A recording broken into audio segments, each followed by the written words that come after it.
সারারাত বাংলাদেশ বনাম ভারতের ম্যাচ শেষ করে আমরা খুব সকাল সকাল চলে গিয়েছিলাম ব্লান্ডস্টোন আরেনাতে, যেটা তাসমানিয়ার আর কি হোম অফ ক্রিকেট বলা হয়, এবং এটা হচ্ছে বিগ ব্যাশের যে টিম রয়েছে হোবার্ট হারিকেন্স তাদের হোম গ্রাউন্ড। তো আমাদের যে টুর্নামেন্টটা আমরা খেলতে যাব ব্রিসবেনে, সেটার কারণে আসলে আমরা এখানে খেলা প্র্যাকটিস করার সুযোগ পেয়েছিলাম।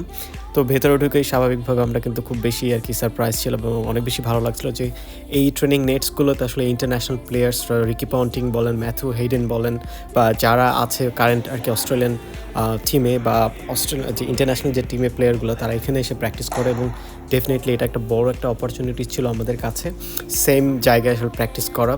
তো প্র্যাকটিস সেশনের ফাঁকে আমি আসলে চলে যাই ড্রেসিং রুম দেখতে, এবং ড্রেসিং রুমটা শুরুতে কিন্তু আপনারা দেখতে পাচ্ছেন যেখানে অস্ট্রেলিয়ান জাতীয় দলের কিন্তু কিছু যে উইনিং মোমেন্টসগুলো রয়েছিল, যেগুলো আমাদের হোবার্ট তাসমানিয়াতে হয়েছিল ম্যাচগুলো, সেগুলোর কিছু মোমেন্টস আর কি ক্যাপচার করা আছে। এবং এরপরে আমরা চলে যাই আসলে যেটা লাইফ টাইম একটা অপরচুনিটি বলবো, সেটা হচ্ছে যে এই ইন্টারন্যাশনাল গ্রাউন্ডে অন দ্য গ্রাউন্ডে প্র্যাকটিস করার জন্য আমরা সুযোগ পেয়েছিলাম। এবং আমরা এখানে সবাই মিলে আসলে চলে আসার পরে আমাদের খুব ইচ্ছে ছিল যে যদি ব্লান্ডস্টোন আরেনার এই গ্রাউন্ডটা আমরা আসলে কোনো আউটডোর ফিল্ডিংয়ের বা ক্যাচিংয়ের প্র্যাকটিসটা করতে পারি। তো আমাদের ম্যানেজমেন্ট আসলে দে ওয়ার্ক রিয়েলি হার্ড, এবং এটার কারণে আসলে আমরা এই সুযোগটা পেয়ে যাই।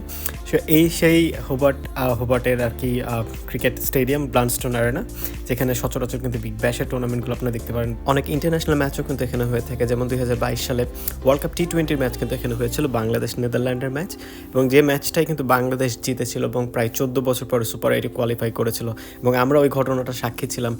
এবং স্পেশালি আমার জন্য অনেক বেশি স্পেশাল ছিল, কারণ দিস ওয়াজ দ্য মোমেন্ট আমি ফার্স্ট টাইম বাংলাদেশে খেলা দেখছিলাম। তো সব কিছু শেষ করে আমরা শুরু করি আমাদের প্র্যাকটিস, কিছু আউটডোর ফিল্ডিং এবং ক্যাচিং প্র্যাকটিস আমরা আর কি করেছিলাম, যেটা আমাদের জন্য অনেক বেশি দরকারি ছিল।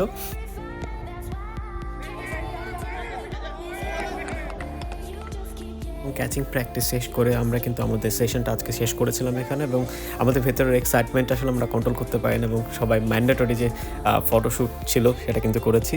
So that's it for today. সবাই দোয়া করবেন আমরা যেন ব্রিসবেন থেকে জিতে আসতে পারি। আল্লাহ হাফেজ।